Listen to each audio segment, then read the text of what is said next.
ক্রিকেটের দুই বোর্ডের স্নায়ুযুদ্ধে এখন উত্তপ্ত ২২ গজ। ভারতের মাটিতে বিশ্বকাপ না খেলার সিদ্ধান্তে ইতোমধ্যেই বড় আর্থিক লোকসানের মুখে বিসিসিআই। সেই রেশ কাটতে না কাটতেই বিপিএল থেকে সরাসরি আউট করে দেয়া হয়েছে ভারতীয় হোস্ট ঋদ্ধিমা পাঠককে। ভারতের মাটিতে আসন্ন টি-20 বিশ্বকাপ বয়কটের পর এবার ঘরের মাঠ থেকে ভারতীয়দের ছেঁটে ফেলছে বিসিবি। চলমান বাংলাদেশ প্রিমিয়ার লিগের উপস্থাপনা প্যানেল থেকে বাদ পড়েছেন ভারতীয় উপস্থাপক ঋদ্ধিমা পাঠক। বিপিএল এর দ্বিতীয় অংশে তার যোগ দেওয়ার সম্ভাবনা থাকলেও তার সঙ্গে চুক্তি বাতিল করেছে বিসিবি।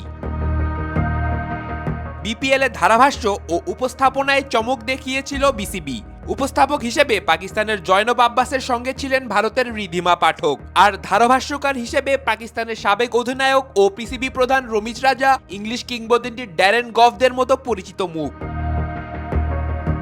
মুস্তাফিজকে আইপিএল থেকে সরিয়ে দিয়ে বিসিসিআই যে আগুনের সূত্রপাত করেছিল তাতে ঘি ঢেলেছে বিসিবি। উগ্রপন্থীদের হুমকিতে ফিজকে বাদ দেওয়ার জবাবে ভারত বিশ্বকাপ বয়কটের ডাক দেয় বাংলাদেশ। নিরাপত্তার কারণ দেখিয়ে ভারতের মাটি থেকে বিশ্বকাপের ভেন্যু সরানোর দাবি আইসিসি টেবিলে। ঘরের মাঠে আইপিএল সম্প্রচার নিষিদ্ধ করার পর এবার বিপিএল থেকে আউট করে দেয়া হলো ভারতীয় উপস্থাপক ঋদ্ধিমা পাঠককে।